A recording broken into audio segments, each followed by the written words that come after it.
নমস্কাৰ বন্ধুসকল, মই আপোনালোক সকলোকে আছামিজ বাস্তু চেনেললৈ স্বাগতম জনাইছোঁ। বন্ধুসকল, মোৰ নাম গোবিনাথ খোৱা, মই জ্যেষ্ঠ বাস্তু এক্সপাৰ্ট নিউমেলজিষ্ট। বন্ধুসকল, আপোনালোকৰ সুবিধাৰ্থে মই চেনেলটোত আপোনালোকৰ বিভিন্ন সমস্যাৰ সমাধানৰ উপায়সমূহৰ সম্পৰ্কে আলোচনা কৰি থাকোঁ। গতিকে যদিহে আপোনালোকৰ মোৰ চেনেলৰ ভিডিঅ'সমূহ চাই ভাল লাগে, অনুগ্ৰহ কৰি মোৰ চেনেলটো ছাবস্ক্ৰাইব কৰিব, ভিডিঅ'সমূহ লাইক কৰিব, কমেণ্ট কৰিব আৰু যিমান পাৰে শ্বেয়াৰ কৰিব। বন্ধুসকল, আজি মই আপোনালোকৰ লগত আপোনালোকৰ পাৰ্চনেলিটি ডেভেলপ কৰা, আপোনালোকৰ এট্ৰেকশ্যন পাৱাৰ, আকৰ্ষণ শক্তি বৃদ্ধি কৰা কেইটামান বিশেষ উপায় সম্পৰ্কে আলোচনা কৰিবলৈ আগবাঢ়িছোঁ। গতিকে বন্ধুসকল, অনুগ্ৰহ কৰি ভিডিঅ'টো শেষলৈকে চাব যাতে সম্পূৰ্ণ কথাখিনি বুজি পায়। বন্ধুসকল, আমি সকলোৱে বিচাৰোঁ যে আমাৰ যিটো ব্যক্তিত্ব, সেই ব্যক্তিত্বৰ প্ৰতি সকলোৱে আকৰ্ষিত হওক, আমাৰ এট্ৰেকশ্যন পাৱাৰ বৃদ্ধি পাওক, যাতে মানুহে আমাৰ লগত মিলা মিছা কৰিবলৈ বিচাৰে, যাতে মানুহে আমাক ভাল চকুৰে চায়, আমাৰ লগত ভাল সম্পৰ্ক ৰক্ষা কৰি চলে, সেইটো আমি সকলোৱে বিচাৰোঁ। যেতিয়া আমাৰ এট্ৰেকশ্যন পাৱাৰ কমি যায়, আমাৰ ব্যৱসায়ত কাষ্টমাৰ সংখ্যা লাহে লাহে কমি যায়, পতি পত্নীৰ মাজত সংঘাত বৃদ্ধি পাবলৈ লয়, পৰিয়ালৰ ব্যক্তি বন্ধুবৰ্গইও আপোনাক বেয়া চকুৰে চাবলৈ লয়।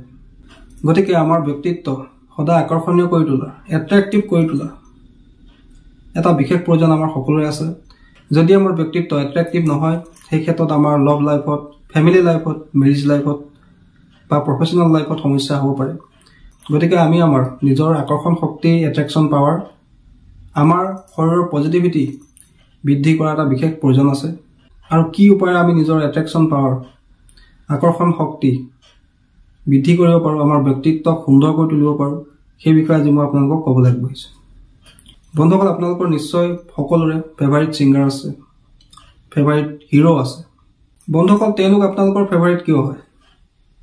নিশ্চয় আপোনালোকে তেওঁলোকৰ ব্যক্তিত্বৰ প্ৰতি আকৰ্ষিত হয়, তেওঁলোকৰ এট্ৰেকশ্যন পাৱাৰে আপোনাকো আকৰ্ষণ কৰে, সেইকাৰণে আপোনালোকে তেওঁলোকক ফেভাৰিটৰ লিষ্টত ৰাখে।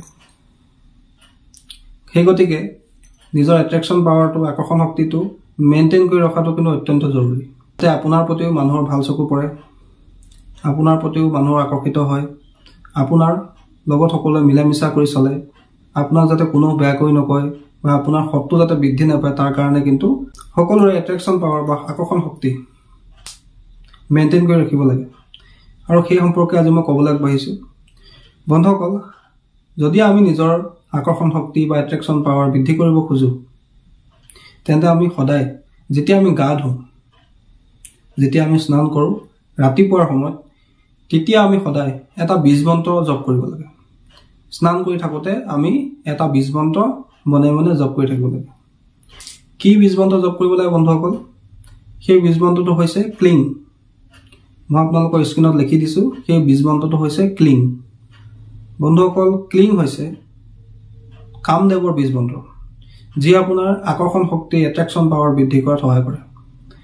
বন্ধুসকল, এই ক্লিং বীজ মন্ত্ৰটো আপোনালোকে যেতিয়াই স্নান কৰে তেতিয়া আপোনালোকে মনে মনে জপ কৰিব, আৰু ইয়াক কণ্টিনিউ আপোনালোকে, আৰু এই প্ৰয়োগটোকে আপোনালোকে কণ্টিনিউ 15 দিন, 30 দিন কৰক। আপুনি নিজেই অনুভৱ কৰিব যে আপোনাৰ ব্যক্তিত্বত কিবা এটা চেঞ্জ হৈছে, মানুহে আপোনাৰ লগত আগতকৈ ভাল ব্যৱহাৰ কৰিবলৈ লৈছে।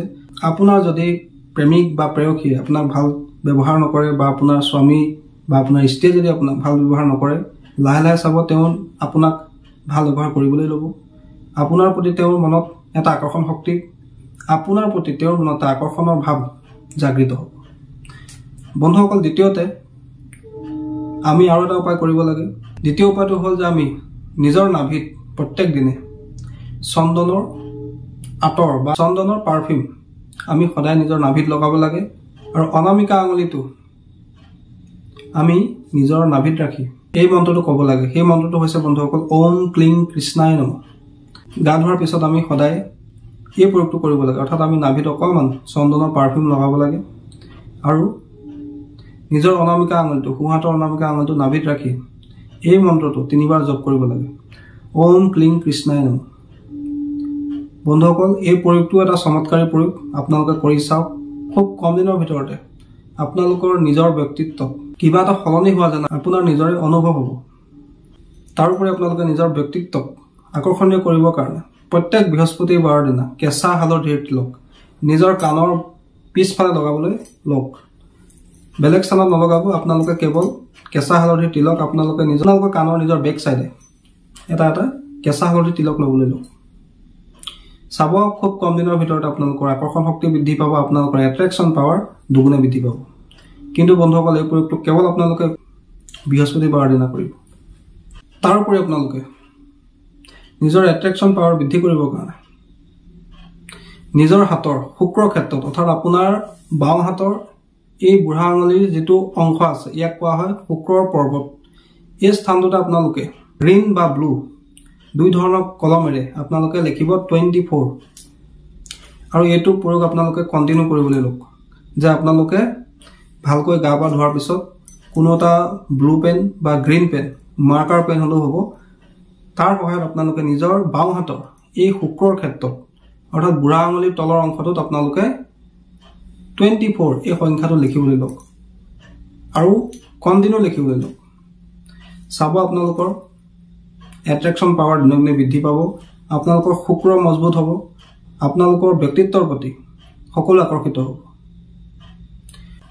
বন্ধুসকল এই গোটেইকেইটা প্ৰয়োগ অত্যন্ত পৰীক্ষিত প্ৰয়োগ চমৎকাৰী প্ৰয়োগ বন্ধুসকল যিসকলৰ নিজৰ এট্ৰেকচন পাৱাৰ বৃদ্ধি কৰাৰ ইচ্ছা আছে যিসকলে বিচাৰে যে তেওঁলোকৰ ব্যক্তিত্ব আকৰ্ষণীয় হওক সকলোৱে তেওঁলোকৰ প্ৰতি আকৰ্ষিত হওক তাৰ কাৰণে তেওঁলোকে এই প্ৰয়োগকেইটা নিশ্চয় কৰিব লাগে আৰু এই প্ৰয়োগকেইটা একেবাৰে সৰু সৰু প্ৰয়োগ এই প্ৰয়োগকেইটা কৰিবৰ কাৰণে আমাক কোনো ধৰণৰ পইচা খৰচ কৰিবলগীয়াও নাই গতিকে আপোনালোকে অতি সহজে এই প্ৰয়োগকেইটা কৰিব পাৰিব বন্ধুসকল আশা কৰিছো আজি আপোনালোকে গম পালে যে আমি নিজৰ এট্ৰেকচন পাৱাৰ আকৰ্ষণ শক্তি বৃদ্ধি কৰিবৰ কাৰণে আমি কি কি প্ৰয়োগ কৰিব পাৰো বন্ধুসকল আশা কৰিছো আপোনালোকৰ ভিডিওটো চাই ভাল লাগিলে আশা কৰিছো আপোনালোকৰ বিষয়টো ভাল লাগিলে যদি ভাল লাগিলে এই ধৰণৰ বিষয়সমূহ চাই থাকিবৰ কাৰণে বিভিন্ন সমস্যাৰ উপায়সমূহ জানিবৰ কাৰণে অনুগ্ৰহ কৰি ভিডিওটো লাইক কৰি দিব কমেন্ট কৰিব আৰু মোৰ চেনেলটো সাবস্ক্ৰাইব কৰিব ধন্যবাদ